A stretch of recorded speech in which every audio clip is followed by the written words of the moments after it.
नमो गोभ्य श्रीमतीभ्य सौरभेभ्य एव च नमो ब्रह्मसुताभ्यश्च पवित्राभ्यो नमो नमः। यया सर्वमिदं व्याप्तं जगत्स्थावरजङ्गमम् तां धेनु शिरसा वन्दे भूतभव्यस्य मातरम्। श्री गिरिराज धरण की जय, श्री कामधेनु मात की जय, श्री सुरभि मात की जय, अपने अपने गुरुदेव की जय।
गौ कथा हमारे जीवन में क्यों आवश्यक है?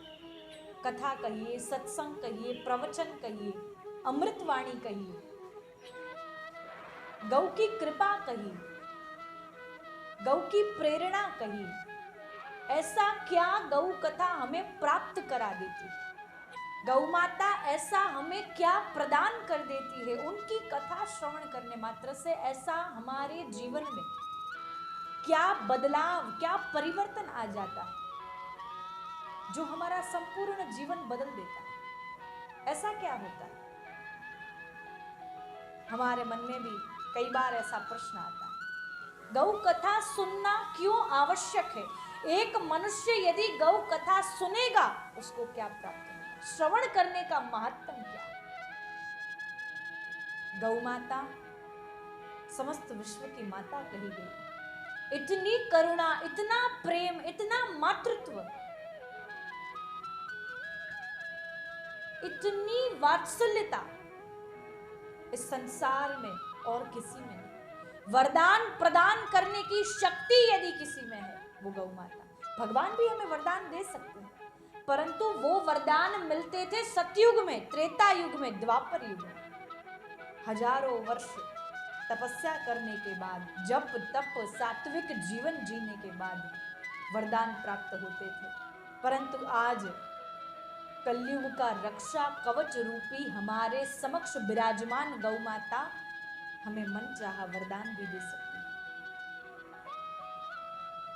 क्योंकि गौ माता की जब हम सेवा करते हैं, गौ की जब हम आराधना करते हैं, गौ की कथा का 1 मिनट भी यदि श्रवण कर लेते हैं, वो मात्र गौ माता की आराधना अथवा सेवा नहीं हुई, वो तो 33 कोटि देवताओं की सेवा और आराधना मानी गई।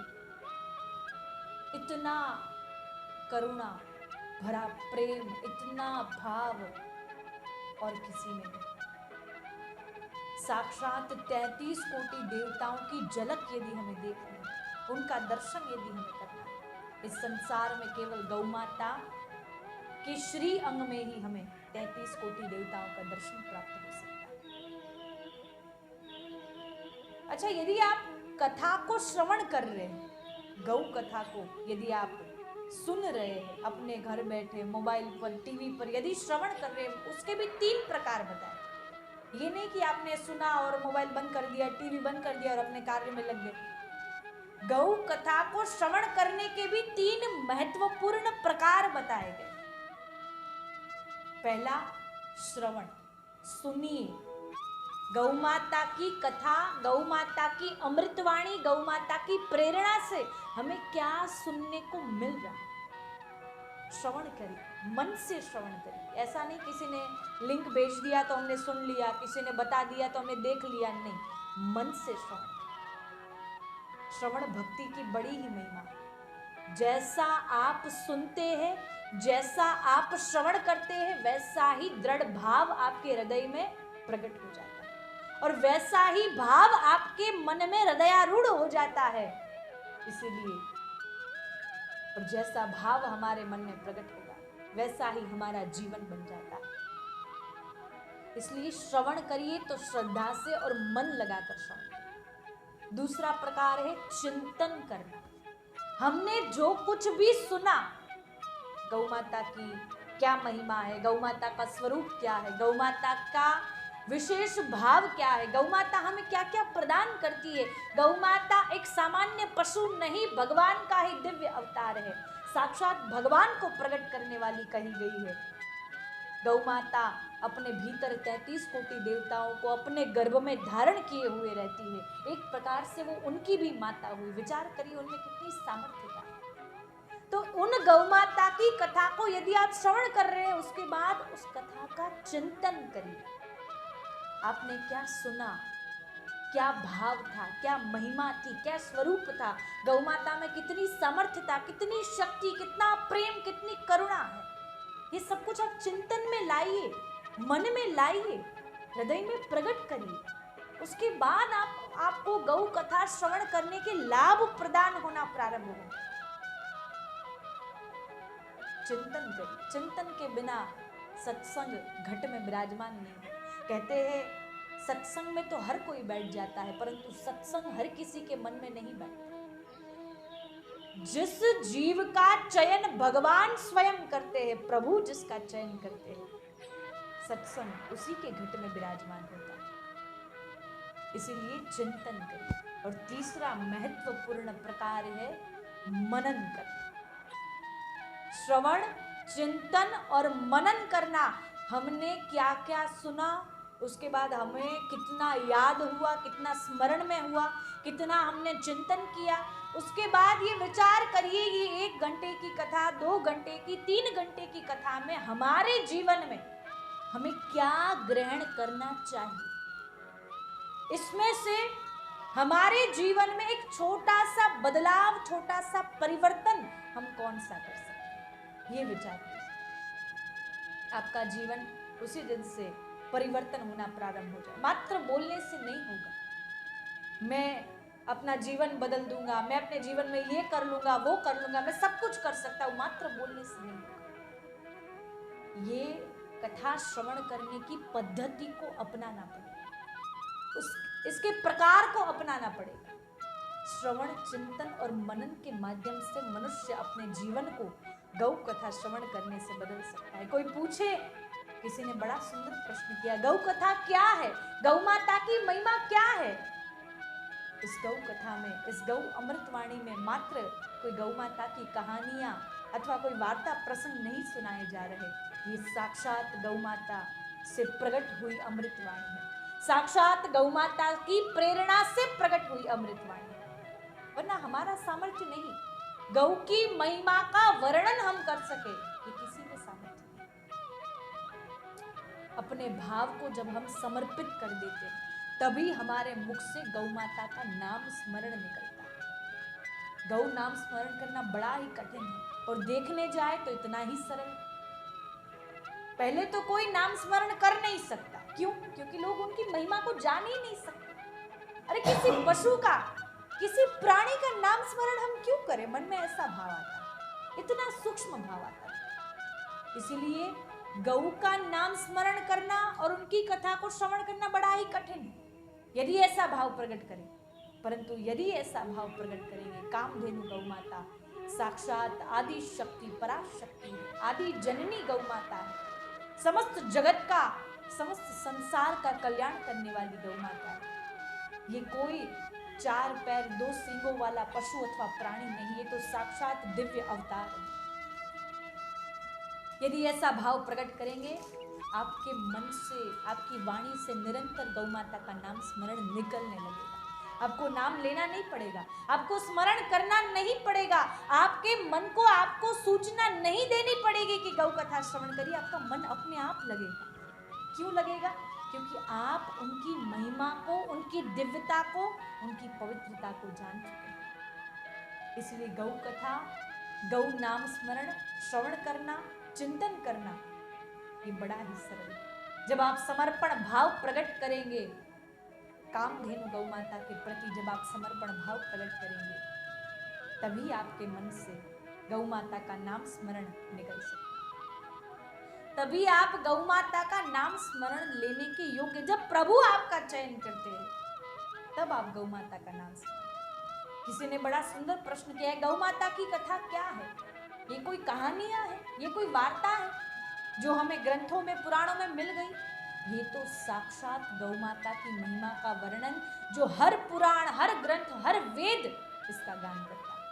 कोई पुराण, कोई ग्रंथ ऐसा नहीं, कोई वेद ऐसा नहीं जिसके भीतर गौ माता की महिमा का वर्णन है। 4 वेद, 6 शास्त्र, 4 उपवेद, 108 उपनिषद, श्रीमद् भागवत जी, श्री रामायण जी, श्रीमद् भगवत गीता, हर वेद, हर ग्रंथ, हर पुराण गौ माता की महिमा का गान करता है। किसी ने पूछा कि अरे इतनी गौ माता की अद्भुत महिमा है, तो गौ माता के नाम का कोई वेद अथवा पुराण भी तो होना चाहिए।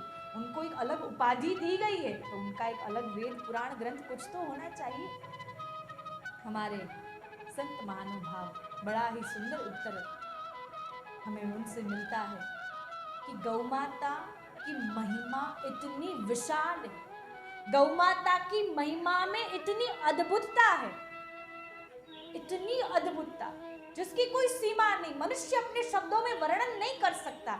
इसीलिए हजारों पृष्ठों की पुस्तकें लिख दी जाए, हजारों ग्रंथ, वेद सबको जोड़कर उनके पृष्ठ भी मिलाए जाए, उनके पन्ने भी मिलाए जाए, तो भी गौ माता की महिमा पूर्ण नहीं हो सकती। कितने वेद, कितने पुराण उनके बारे में लिखे जाए। इसलिए हर वेद, हर उपनिषद, हर ग्रंथ, हर पुराण को उनकी महिमा का गान करने का अवसर प्राप्त हुआ। हर शास्त्र, हर ग्रंथ अपने आप को धन्य धन्य मानते हैं कि हमारे द्वारा गौ की महिमा का गान किया जा रहा है। आपको भगवान से यदि जुड़ना है, प्रभु से यदि जुड़ना है, उससे पहले गौ माता से जुड़ना होगा। गौ माता के साथ जुड़कर साक्षात प्रभु से हमारा जुड़ाव बन जाए, यही एकमात्र गौ कथा। गौ कथा का बहुत ही सुंदर भावार्थ, गौ कथा श्रवण करना यानी हमें आर्ट ऑफ लिविंग का ज्ञान है, अर्थात जीने की कला का प्राप्त हो। आज मनुष्य के पास सब कुछ है, आज सब सुख सुविधा, हर चीज मनुष्य के पास। हमारे बुजुर्गों के पास जितनी सुविधा नहीं थी, हमारे वृद्धों के पास जितनी सुविधाएं नहीं थी, सारी सुविधाएं आज के युवाओं के पास है। मोबाइल है, इंटरनेट है, एआई से सब कुछ बना सकते, जो नहीं है वैसा भी दिखा सकते। विचार कीजिए, हमारी कल्पना हमारे सामने प्रकट हो सकती है, ये आज का इंटरनेट, एआई कर सकता है। विचार कीजिए कितनी बड़ी उपलब्धि, कितनी बड़ी सुख सुविधा, परंतु नुकसान उतने ही ज्यादा।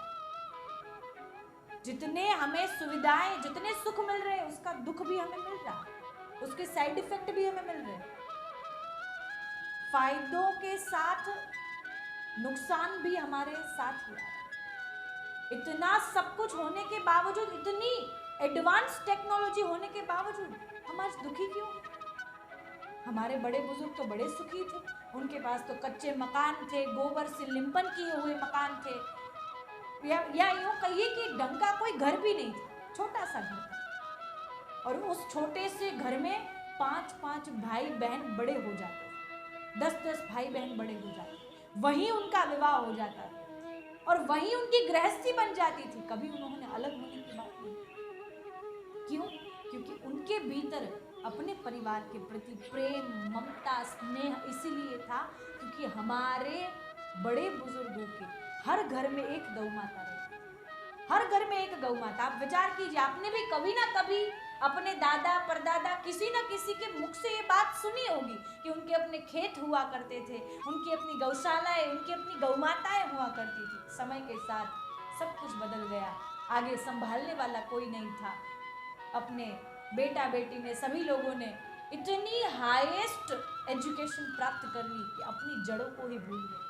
आज हम पढ़ लिख तो गए, ग्रेजुएट हो गए, डिग्रियां ले ली, नौकरी करना सीख गए, सैलरी कमाना सीख गए, 50,000 1 लाख की सैलरी कमा रहे, बहुत अच्छी बात है। परंतु हमारी जड़ों से ही हम कट चुके, हमारी जड़ें ही हमने आज काट दी है। विचार कीजिए, इसीलिए हमारे पास आज सुख सुविधा है।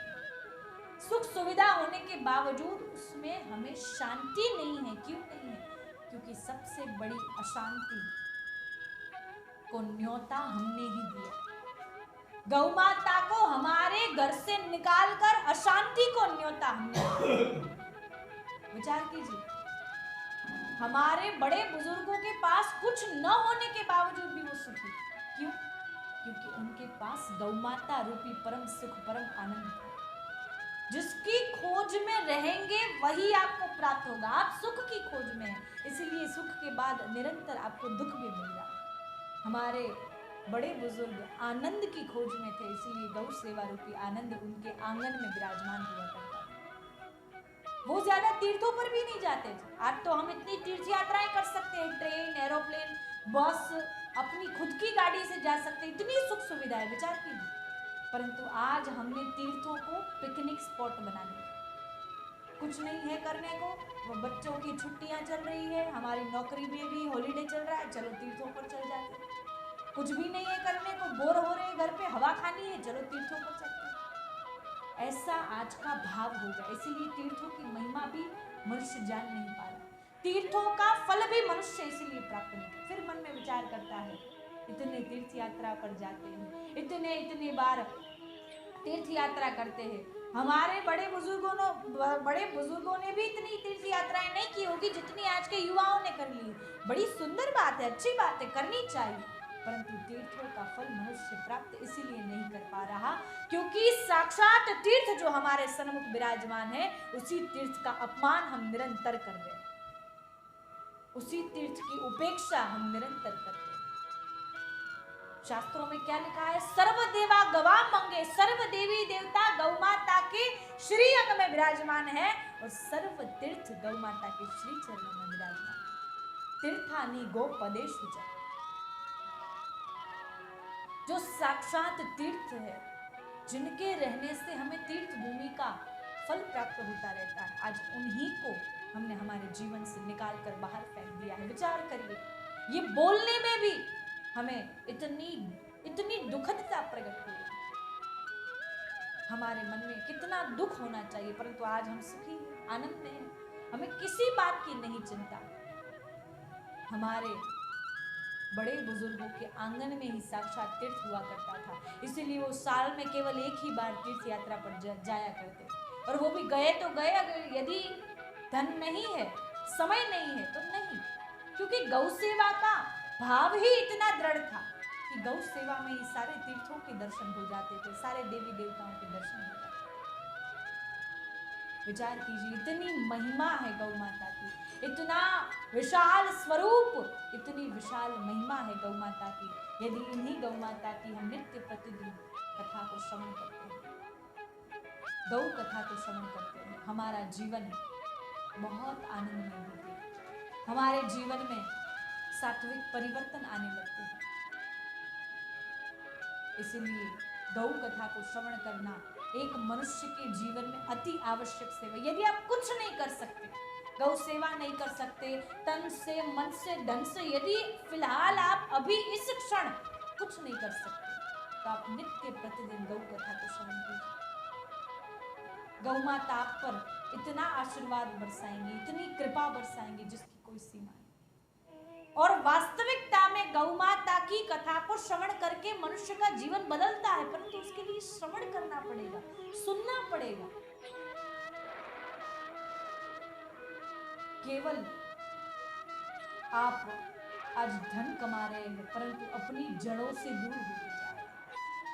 संस्कार यदि प्राप्त करना है, प्रकृति से जुड़ना है, संस्कारों को प्राप्त करना है, परिवार में प्रेम और एकता बढ़ानी है, हमारे शरीर के हर रोग बीमारियों का नाश करना है, हमारे जीवन के हर दुख तकलीफ संघर्षों को दूर करना है, संकट को दूर करना है, तो गौ की कथा को नित्य प्रतिदिन श्रवण करना प्रारंभ कर दीजिए।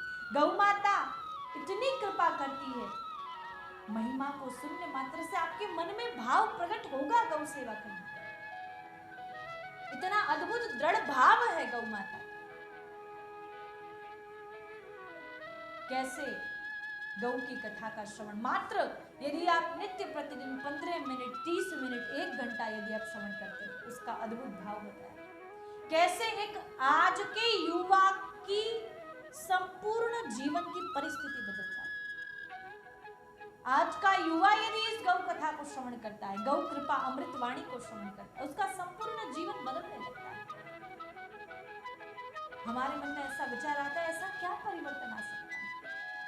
अरे मनुष्य जो इच्छा प्राप्त करेगा, जो इच्छा प्रकट करेगा, वो सब कुछ उसे मिलना प्रारंभ हो जाता है, ये निश्चित है। एक ऐसा युवा जो अपने जीवन में राह भटक चुका था, मार्ग भटक चुका था, अपने माता पिता का अपमान, गुरु का अपमान, प्रभु की सेवा से विमुख हो चुका था, गौ माता का तो कोई नाम ही नहीं था जीवन में, ऐसे युवाओं का भी जीवन परिवर्तन गौ माता कर सकती है। ऐसा क्या किया था उस युवा ने? ऐसा क्या उसने अपने जीवन में परिवर्तन किया जिसके द्वारा गौ माता ने उस पर आशीर्वाद बरसाया? ऐसा क्या हुआ था उसके साथ? ऐसा क्या अपने जीवन में वो मार्ग भटक चुका था? इस गौ माता से प्रेरित सुंदर, बहुत ही सुंदर कथा हमें प्राप्त होती है कि प्राचीन समय में एक ओम नाम का युवा एक गांव में निवास करता था, शहर से पढ़ाई करके आया। अब उसके मन में अपने गांव के प्रति, अपने लोगों के प्रति, अपने माता पिता के प्रति, अपने गुरु के प्रति, प्रभु के प्रति जितना भी प्रेम भाव सम्मान, जो कुछ भी मन में संवेदनशीलता थी, वो सारी खत्म हो चुकी। शहर की हवा लग चुकी, शहर में अपने अपने दोस्तों के साथ रहा करता था, अकेला रहता था। आजकल के युवाओं को भी यही इच्छा प्रकट होती कि अब हम इतना इंडिपेंडेंट हो चुके हैं, इतना आत्मनिर्भर हो चुके हैं कि हमारा विवाह हो चाहे ना हो, परंतु हम माता पिता से दूर रहें, अकेले रहें, अपने जीवन चर्या को हम अकेले चलाएं। ऐसा मन में भाव आता है ना, आजकल के युवाओं के मन में आता है। ये बिल्कुल नॉर्मल है, आना चाहिए, सामान्य, अच्छी बात है। परंतु इस भाव के चलते कहीं आपका जीवन भी गलत मार्ग पर तो नहीं जा रहा, इसका विचार पहले करिए। इसलिए माता पिता से भी यही कहना है कि आज यदि आपका बच्चा कोई भी महंगी गिफ्ट के लिए रो रहा है, कोई भी ऐसी महंगी चीजों के लिए रो रहा है, तुरंत लाकर मत दीजिए। आज यदि महंगी गिफ्ट आपने नहीं दी, बच्चा 2 दिन तक रोएगा, परंतु यदि आज आपने संस्कार नहीं दिए, अपनी जड़ों से अपने बच्चों का जुड़ाव नहीं बनाया, तो वो बच्चा जीवन भर रोएगा। इसीलिए ऐसा ही ओम के साथ हो रहा था। परंतु कहते हैं हमारे साथ जब तक बहुत बुरा ना हो जाए तब तक हमें खुद को पता नहीं चलता। जब हमें हमारे आसपास के लोगों की संगत लग जाती, कहते हैं संगत असर खराब, जैसी संगत में आप रहेंगे वैसा ही आप पर प्रभाव होगा। ओम के साथ भी कुछ ऐसा ही होगा। ओम अपने जीवन में माता पिता का प्रेम सम्मान सब कुछ भूल चुका था। उसके मन में केवल अब उसकी दुनिया, उसके मित्र बन चुके, जो मित्र उसको नशा करना सिखा रहे थे, जो मित्र उसको अपने माता पिता से दूर रहना सिखा रहे थे, जो मित्र उसको अकेला रहना सिखा रहे थे, जो मित्र उसको अपने जीवन में गुरु प्रभु का ज्ञान भुलवा रहे, अपने जीवन में ऐसे ही मदमस्त होकर जी रहा, किसी बात का भान नहीं, किसी बात का विचार नहीं। माता पिता कैसे है, अपने अपने घर में एक बेटे का कर्तव्य क्या होता है, सब कुछ भूल चुका, अपने ही जीवन में मदमस्त होकर जिए जा रहा है। अब ऐसा भाव जब भी मनुष्य गलत संगत में होता है तब प्रकट होता है। तो इसीलिए वो भी अपने जीवन में मार्ग भटक चुका था, गलत लोगों की संगत में आ चुका था जो उसको गलत मार्ग भी दिखा रहे थे। अब जीवन में ऐसा समय आ गया कि अब उसको अपने मोबाइल के अलावा, अपने नशीले पदार्थों के अलावा और कुछ भी नहीं विचार आ रहा। वो रात भर जगा रहता था, मोबाइल में लगा रहता था, अकेले आना जाना, कहाँ जाता है क्या करता है किसी को कुछ पता नहीं। अब इतना अपने जीवन में मग्न हो चुका है, मदमस्त हो चुका है कि उसको अपने जीवन का ही भान नहीं, वो अपने जीवन में क्या किए जा रहा, अपने जीवन के साथ क्या कर रहा है उसका भान नहीं। बस ऐसा भाव है सबसे आगे निकल जाए, पैसा कमाना है, किस तरह पैसा कमाना है ये भाव नहीं, अच्छे दिशा से बुरी दिशा से ये कुछ भाव नहीं, बस पैसा कमाना है, कुछ भी हो जाए पैसा आना चाहिए, बैठे बैठे पैसा आना चाहिए, कुछ भी मेहनत ना करनी पड़े। आज के युवाओं के मन में भी ऐसा ही भाव होता है, बहुत कम से कम मेहनत और ज्यादा से ज्यादा पैसा। और इतने ही बात के चलते, इतने ही विचार के चलते आज के कई युवा पता नहीं कौन कौन सी राह में, कौन कौन से मार्ग में भटक जाते हैं, और कोई कोई तो ऐसे फंसते हैं कभी निकलने का मार्ग नहीं मिलता। ये आज की सत्यता है, आज का भ्रूण सत्य है। इसलिए ओम के साथ भी कुछ ऐसा ही हो रहा था, अपना जीवन बदलता गया, रात रात भर मोबाइल देखता रहता था, पता नहीं जगता ही रहता था, कभी मोबाइल नहीं देखता तो जगता रहता, डिप्रेशन में रहता था, चिंता में रहता था, तनाव में रहता था, एंग्जाइटी हो रही है, पैनिक अटैक्स आ रहे हैं। आज के युवाओं के मन में ऐसा बहुत ज्यादा होता है, कुछ भी छोटी सी उलझन जीवन में आ जाए पैनिक अटैक आ जाए, कुछ भी छोटी सी बात जीवन में संघर्ष आ जाए वो सहन नहीं कर पाते, क्योंकि सहन शक्ति चली गई। अब इंस्टाग्राम की रील भी देख रहे तो उनको 30 सेकंड में कुछ ऐसा चाहिए जो आज तक उनको कभी नहीं मिला। अब 30 सेकंड में व्यक्ति आपको कितना ही दे सकता है, कितना ज्ञान देगा, क्योंकि उससे अधिक आपसे रहा नहीं जा रहा, आप ऊपर स्क्रॉल करते ही जा रहे हैं, देखते ही जा रहे हैं, इसलिए सहन शक्ति खत्म हो, व्यक्ति सुनना नहीं चाहता, सुनना प्रारंभ करिए, लोगों की सुनिए, माता पिता की सुनिए, गुरु की बात सुनिए, प्रभु आपको आपके आसपास के लोगों के द्वारा आपको संकेत दे रहे हैं, उसको सुनिए, सुनेंगे तो आप अपने जीवन में जो मार्ग भटक रहे हैं कदाचित सही दिशा की तरफ आए, इसलिए सुनना बंद मत कीजिए। अब मान लीजिए आपने किसी को कुछ प्रश्न किया, ये प्रश्न का उत्तर, अब आपके मन में क्या है कि ये व्यक्ति प्रश्न का उत्तर गलत ही देगा, ये कुछ जानता ही नहीं, क्योंकि आप अपने आप को ज्ञानी मान रहे हैं ना, ज्ञानी मानना कोई गलत बात नहीं है, परंतु आपके मन में क्या है, मुझसे अधिक कोई जानता नहीं, तो अब आपको वो पहली बात करेगा, दूसरी करेगा, तीसरी करेगा, आप उसको गलत साबित करने में लगे हुए, इसलिए आप उसकी बात सुन ही नहीं रहे, आप उसकी जो 5 बातें सही थी वो आपने नहीं सुनी, छठी बात जो उसके मुख से गलत निकल गई वो आपने कहा, देखा ना आपने मैं कह रहा था आपको नहीं आता, अरे आप उसकी बात सुनिए तो सही, सुनना ही आपने बंद कर दिया। इसलिए सुनना प्रारंभ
करने चला गया, अब ओम को तो पता नहीं, अब गांव में वापस आया तो उसका कोई गांव में तो मित्र नहीं, तो इसीलिए बहुत पुराना मित्र जो गांव में ही रहता था उसको पता चला कि ओम शहर में पढ़ाई करके गांव में वापस आया। उसको बड़ा ही आनंद हुआ, बड़ा ही सुख मिला। जैसे हम हमारे पुराने मित्रों को मिलते हमें बड़ा ही आनंद आता है, पुरानी यादें सब हम यादें ताज़ा करते हैं, हम क्या क्या किया करते, कैसे खेलते थे, कैसे रहते थे, कैसे खाते थे, कैसे आते थे, सब कुछ याद करते थे। तो वैसे ही उसके मन में बड़ा ही भाव आया कि अरे मेरा मित्र आया है, मुझे उससे मिलने जाना चाहिए। अब ओम को मिलने के लिए आता है। अब ओम तो अपने ही नशे में चूर है, अपने ही शहरों के मित्रों के भाव में चूर है, वो उसे याद भी नहीं है कि मेरा कोई मित्र है जो इस गांव में रहता है। वो आया, अब उसने याद दिलाया कि हम ऐसे बचपन में पढ़ाई किया करते थे, बचपन में खेला करते थे, हम और तुम बाजू बाजू में रहते थे, हमारा एक ही खेत हुआ करता था। उसको याद आ रहा है, हाँ कोई मेरा मित्र तो था, मेरे बाजू में रहता था, हम लोग एक साथ खेला करते थे, एक साथ रहते थे। वो याद करने का प्रयास कर रहा है, अच्छा अच्छा हाँ वो तुम ही हो, हाँ हाँ मैं तुम्हारे साथ खेलता था, तुम्हारे साथ रहता था, तुम्हारे घर पे आता था, तुम मेरे घर पे आते थे, ऐसा सब कुछ याद करने का प्रयास कर रहा है। अब बोला मैं मुझे याद तो आ गया, परंतु तुम्हारा नाम क्या है? वो अपना नाम जानने का प्रयास कर रहा है। अरे मेरा नाम तुझे याद नहीं है? ऐसे तो मैं नहीं बताऊंगा, तू मेरा नाम याद करके बता। अरे मैं तेरा मित्र गोपाल हूँ, तू मुझे याद नहीं है? तुझे मेरा नाम तक याद नहीं है? ऐसा क्या तू मुझे भूल गया? हम लोग कितना खेला करते थे, बड़ी पढ़ाई करके आया है तू तो। अरे तू कहीं नहीं गया? अरे नहीं मैं तो यही गांव में रहा, अपने माता पिता के साथ रहता। यहाँ हर महीने एक महात्मा जी आते हैं, सत्संग सुनाते हैं, कथा सुनाते हैं, वो सुनता हूँ, वो मेरा घूमना हो जाता है, और गांव में ही रहकर अपने माता पिता की सेवा करता हूँ। पढ़ाई पूरी कर ली है, अब आधे दिन नौकरी करता हूँ, आधे दिन आकर अपने पिता की सहायता करता हूँ, खेत में जाकर खेती करता हूँ। ओम कहता है बड़ा ही अपना जीवन तूने नष्ट कर लिया, अपना जीवन तूने बर्बाद कर लिया। मुझे देख मैं कितना एजुकेटेड, कितना पढ़ा लिखा लग रहा, और तू देख। ऐसा अंतर बताने लगा। परंतु ज्ञान में अंतर होता है। कोई महंगे कपड़े पहन लेने से, शहरों वाली विचारधारा रखने से, अपने जड़ों को भूलने से कोई ज्ञानी नहीं बन जाता। ये ओम भूल चुका है। अब उसके मित्र गोपाल ने बताया कि अब पिछले महीने ही यहाँ एक बाबा जी आए थे, सत्संग करके गए, संत महात्मा जी बड़ी ही सुंदर कथा सुनाते हैं, कल से ही उनकी कथा प्रारंभ हो रही, तो तू भी चल मेरे संग, दोनों मित्र याद जाएंगे, सुन के आ जाएंगे। ओम के मन में आया, अरे तू कहाँ मुझे कथा सुनाने ले जा रहा है, कहीं पार्टी करने ले जा, मैं तेरे साथ बहुत सालों के बाद मिल रहा हूँ, कहीं खाना पीना खिलाने ले जा, कहीं गांव में ऐसी कौन सी प्रसिद्ध जगह बनी है वहां ले जा, तू कहाँ मुझे कथा सुनाने ले जा। अरे क्या बात कर रहा है तू, मात्र सामान्य कथा समझ रहा है क्या? अरे ये महात्मा जी बड़ी ही सुंदर गौ कथा सुनाते हैं, तू एक बार चल तो सही मेरे साथ। उसके मन में भाव आया कि गौ कथा सुनाते हैं। पहले तो बड़ी घृणा हुई, अरे वही गाय ना जो हम खेती में ले जाया करते हैं, जिनके बछड़े हुआ करते हैं, जिनका दूध हम, वही गाय की बात कर रहे हो ना? अरे वही गौ माता की बात कर रहा हूँ। वो केवल कोई गाय अथवा कोई पशु नहीं, वो तो साक्षात भगवान का दिव्य अवतार है। तू चल तो सही एक बार मेरे साथ। गोपाल समझ चुका था कि ओम अपने जीवन की राह भटक चुका है, अपने नाम के विरुद्ध कार्य कर रहा है। नाम कितना सुंदर है, ओम धार्मिक नाम है, परंतु कार्य उससे संपूर्ण विरुद्ध कर रहा है। अब वो अपने साथ ले जाता है, किसी भी तरह मना के समझा के ले जाता है। अच्छा मुझे अच्छा नहीं लगा तो मैं वापस आ जाऊंगा। अच्छा ठीक है तू चल तो सही। गोपाल उसको समझा कर ले जाता है। वहां संत महात्मा जी बड़ी ही सुंदर गौ कथा सुनाते हैं। पहले दिन गोपाल जाकर अपने मित्र के साथ जाकर वहां बैठता है। गोपाल और ओम दोनों मित्र मिलकर कथा सुनते हैं। पहले दिन महात्मा जी गौ माता की महिमा का वर्णन करते हैं। गौ माता कौन है, गौ माता का स्वरूप क्या है, गौ माता के भीतर 33 कोटि देवता कैसे विराजमान हुए, कैसे गौ माता समस्त जगत का कल्याण करती है, सब कुछ महिमा भावात्मक है। ये सब सुनकर ओम के मन में विचार प्रकट हुआ कि आज तक मैं जिसको सामान्य गाय समझ रहा था, सामान्य पशु समझ रहा था, उसकी इतनी बड़ी महिमा। ये संत महात्मा जी तो बड़ा अच्छा बता रहे हैं। ये कोई ग्रंथों में पुराणों में लिखा है कि यूं ही बोल रहे हैं? अरे नहीं नहीं, हर ग्रंथ हर पुराण में लिखा है। तूने तो कभी पढ़े नहीं, परंतु हम यहाँ गांव में क्या करते हैं, हम यही करते हैं। शाम हुई नहीं कि हमारे बड़े बुजुर्ग कोई ना कोई बैठे होते हैं आसपास के, जो कोई ना कोई श्रीमद् भागवत सुनाते हैं, रामायण सुनाते हैं। हमने उसी में सब कुछ सुना है। गौ माता की महिमा उसी में भी आती है। ओम के मन में बड़ा आश्चर्य हुआ कि आज तक हमारे शहरों में गौ माता को, जब भी हम हमारे घर जाते हैं, गौ माता हमारे घर आती है, रोटी मांगती है, हम उनको मारकर भगा देते हैं, डंडा मारकर भगा देते हैं। अरे हमारे यहाँ गांव में ऐसा नहीं होता। गोपाल क्या समझा रहा है? हमारे गांव में तो हर तीर्थों पर जैसे पूजा होती है, हर वार त्योहार पर जैसे पूजा होती है, वैसी पूजा नित्य प्रतिदिन गौ माता की जाती है। गौ माता हमारे लिए कोई सामान्य पशु, हमारा पालन पोषण करने वाली है गौ माता। अपना दूध अपने बछड़ों को न पिलाने की बजाय सबसे पहले हमें पिलाती है। कितनी करुणा, कितना प्रेम है उनके भीतर। विचार करिए। ये सब सुनकर ओम का मन परिवर्तन। अब उसकी जड़ तो गांव ही है ना, उसकी जड़ उसके माता पिता है। जब से आया अपने माता पिता के पास भी नहीं गया, वही गांव में टहल रहा है, वहां जा रहा है, यहाँ जा रहा है। क्या करूं समझ में नहीं आ रहा। माता पिता के पास जाना नहीं। अब गौ कथा सुनने के बाद उसके मन में पहला भाव क्या आता है? गांव में आया हूँ, इतने सालों के बाद आया हूँ, पहली बार माता पिता के पास जा रहा हूँ, तो मुझे जाना चाहिए, कुछ न कुछ लेकर जाना चाहिए। माता के लिए सुंदर साड़ी लेकर जाता है और पिता के लिए सुंदर सूट का कपड़ा लेकर जाता है। विचार कीजिए, एक दिन की गौ कथा श्रवण करके जो अपने माता पिता से दूर भागता था, जिसके मन में अपने माता पिता के प्रति 1% भी प्रेम नहीं बचा था, उसके मन में पहला भाव क्या आया? मुझे अपने माता पिता के पास जाना चाहिए, मेरी प्रतीक्षा कर रहे होंगे, मुझे इतना खर्चा करके मुझे शहर पढ़ने के लिए भेजा, यदि मैं उनका बेटे होने का कर्तव्य भी ना निभा पाऊं, कैसा बेटा? उसके मन में ऐसा भाव आया। विचार कीजिए, मात्र एक दिन की कथा मनुष्य का जीवन कैसे परिवर्तन कर सकता है। उसकी जड़ तो गौ माता ही है ना, उसकी जड़ तो गांव ही है, माता पिता की सेवा ही। परंतु कुछ सालों की संगति ने उसका दिमाग खराब कर दिया। उसकी वाणी बदलने लगी, विचार बदलने लगा। माता पिता के पास गया, बड़े ही प्रसन्न हुए माता पिता उसको देखकर। उसकी छोटी सी भेंट देखकर भी बड़े प्रसन्न हुए। कहा तू यहीं रहना। हाँ, मेरी पढ़ाई खत्म तो हो ही चुकी है, मैं देखूंगा क्या करूंगा, नौकरी करूंगा, यहाँ रहूंगा, मैं देख लूंगा। दूसरे दिन की कथा सुनने जाता है। अब जब दूसरे दिन महात्मा जी का भाव सुनता है, कथा सुनता है, तो उसके मन में भाव आता है कि इतनी गौओं की महिमा सुना रहे, एक बार गौशाला जाकर देख तो लूं गौ माता कैसी दिखती है। शहर में तो आज तक कभी ध्यान से गौ माता को देखा तक नहीं है, क्योंकि सदैव मैंने अनदेखा किया, सदैव उनका अनादर किया, अपमान किया, आज तक उनको मैंने देखा तक नहीं। वो दूसरे दिन गौशाला जाता है, गौओं की ऊर्जा को प्राप्त करता है। इतनी अनंत ऊर्जा, अनंत प्रेम, इतना सुकून, इतनी शांति जो उसको कभी शहर में नहीं मिली।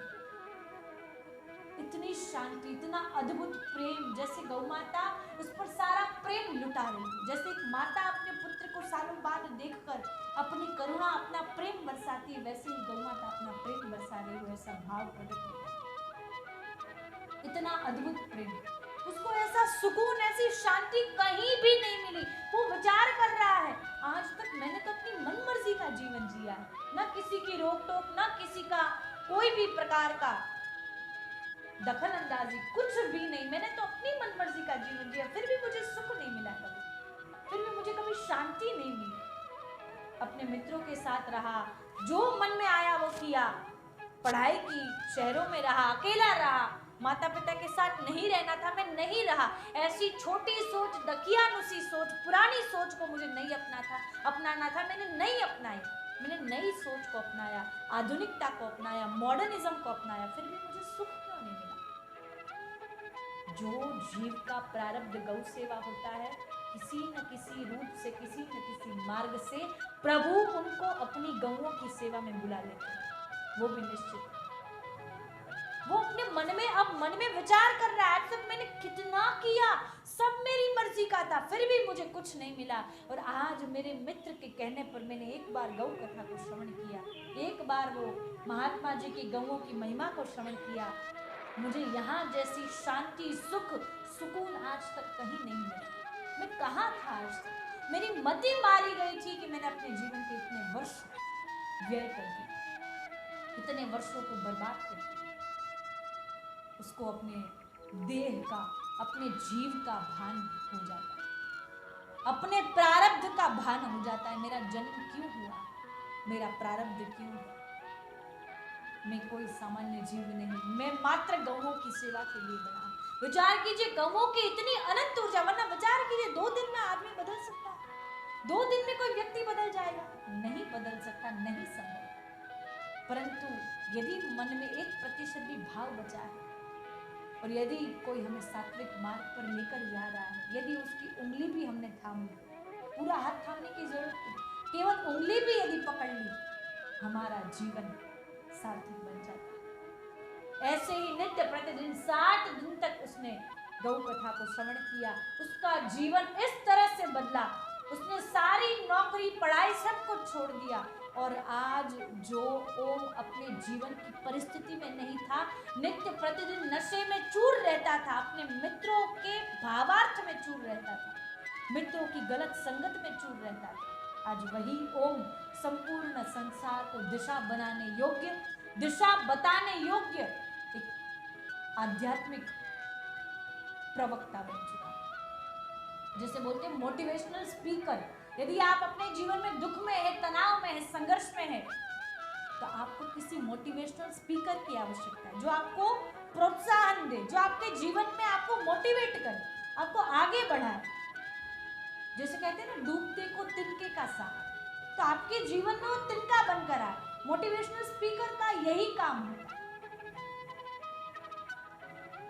प्रोत्साहन प्रदान करने वाला बन चुका था। आज वो ओम जो अपने जीवन को असंतुलित बना चुका था, अपने जीवन को गैर मार्ग पर ले जा चुका था, अपने जीवन को नकारात्मकता की ओर ढकेल चुका था, अपने जीवन में अंधकार ही अंधकार को प्राप्त कर चुका था, आज वही ओम गौओं की अनंत ऊर्जा को प्राप्त करने के बाद अपने आप पे उसने काम किया, अपनी ऊर्जा पे, अपनी ऑरा पे, अपनी आभा शक्ति पे, अपने कर्मों पर, अपने विचार पर, अपने व्यवहार पर, अपनी वाणी पर, हर प्रकार के गुण पर उसने कार्य किया, हर प्रकार के गुण को निखारने का विचार किया, हर प्रकार के गुण को आगे बढ़ाने का विचार किया।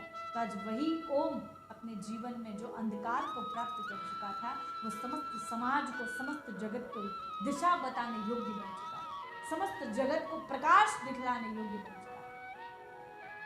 गौ माता ने ऐसा परिवर्तन उसके जीवन में किया, वो विचार कर रहा है, यदि मैं आज शहर में होता, मात्र 20-25 हजार की नौकरी कर रहा होता, और न जाने कौन कौन सी संगत में रहा होता, न जाने कौन कौन से कार्य कर रहा होता, परंतु आज गौ माता ने मुझे अपनी सेवा में बुलाकर मेरा संपूर्ण जीवन बदल दिया। गोपाल ने बड़ा नेक कार्य किया, बड़ा सुंदर सेवा का कार्य किया, अपने साथ साथ अपने मित्र ओम का भी जीवन परिवर्तन कर दिया। और यही एक गौ भक्त की पहचान होती है। विचार कीजिए, अकेले अकेले गौ सेवा करके आ गए, किसी को पता भी नहीं, किसी को बताया भी नहीं, किसी से पूछा भी नहीं, ये गौ माता की सेवा नहीं मानी जाए। ये गौ भक्त के लक्षण नहीं। गौ भक्त के क्या लक्षण है? अपने साथ साथ दूसरों को भी प्रेरित करता है। अरे आप भी चलिए, अरे कल हम जा रहे हैं, अरे आप भी चलिए, अरे कोई अगर सामने वाला नहीं भी आ रहा है, फिर भी वो बढ़ चढ़ कर बताए, क्योंकि वो चाहता है मेरे साथ साथ सामने वाले का जीवन भी बदले। मुझे जितनी प्रसन्नता है, मुझे जितना आनंद प्राप्त हुआ, सामने वाले को भी उतना ही आनंद प्राप्त। इसीलिए यदि आप गौ माता की सेवा कर रहे हैं, केवल आप सेवा नहीं कर रहे, उसका फल आपके पूरे परिवार को मिल सकता है। तुझ संग कोई गौ भक्त बने तो तू गौ भक्त साथ। यदि आपके संग, आपकी प्रेरणा के द्वारा, आपके भाव के द्वारा, आपकी विचारधारा के द्वारा, आपकी वाणी के द्वारा यदि कोई गौ भक्त बन जाता है, यदि कोई गौ की सेवा में प्रवेश कर जाता है, गौ भक्ति मार्ग में प्रवेश कर जाता है, उसका जीवन बदल जाता है, तो ही आप वास्तविक गौ भक्त की श्रेणी में आते। इसलिए गौ की सेवा करिए, गौ की कथा को नित्य प्रतिदिन अपने जीवन में श्रवण करिए, अपनी दिनचर्या में गौ कथा श्रवण को ऐड कर दीजिए। आपका जीवन तत्काल परिवर्तन हो जाना प्रारंभ हो जाए। सुनना प्रारंभ तो कीजिए। और इसीलिए गौ की प्रेरणा के द्वारा ही, गौ माता की असीम कृपा के द्वारा श्री गिरिराज बाबा प्रभु के सानिध्य में 24 तारीख से 24/6/2026 से 30/6/2026 तक श्री गौ कृपा अमृतवाणी हम लेकर आ रहे हैं। नित्य प्रतिदिन शाम 4 बजे से 7 बजे तक आपको श्री गौ कृपा अमृतवाणी श्रवण करने का सौभाग्य प्राप्त होगा। आप नित्य प्रतिदिन ये गौ कृपा अमृतवाणी को श्रवण करिए, अपने आसपास के लोगों को, अपने मित्रजन, अपने कुटुंबीजन, अपने परिवारजन, सभी लोगों को ये श्री गौ कृपा अमृतवाणी श्रवण करने का प्रेरणा भाव प्रकट करिए। सभी लोगों को प्रेरणा दीजिए, सभी लोगों को ये लिंक शेयर करिए, सभी लोगों को ये गौ कृपा अमृतवाणी श्रवण करने का भावार्थ बताइए, जिससे आपको भी अधिक सहस्त्र गुना पुण्यों की प्राप्ति होगी और आपके पितृगणों की कृपा भी आप पर बन जाए। ये गौ कृपा अमृतवाणी पितरों का उद्धार करने वाली, पितरों को गोलोकवास, गोलोक धाम में स्थान दिलाने वाली, गोलोक धाम प्राप्त करवाने वाली है। हमारे जीवन में गौ माता यदि हम पर कृपा करे, हमारे पितृगणों का उद्धार कर सकती है। और यदि आप भी अपने पितरों की अमी वर्षा को प्राप्त करना चाहते हैं, नित्य प्रतिदिन इस गौ कृपा अमृतवाणी को श्रवण कीजिए और अपने पितरों का उद्धार कीजिए, अपने पितरों की असीम कृपा को, अमी वर्षा को प्राप्त करिए, जिससे आपका जीवन कल्याणमयी और कृपामयी बन जाए। इसीलिए पितरों के उद्धार के लिए, पितरों की कृपा प्राप्त करने के लिए नित्य प्रतिदिन आइए, हम इस पावन अवसर को प्राप्त करते हैं और इस पावन, पवित्र और आनंद प्रदान करने वाली श्री गौ कृपा अमृतवाणी को श्रवण करते हैं, जिसके द्वारा हमारा जीवन शनै शनै परिवर्तन होना प्रारंभ हो जाएगा।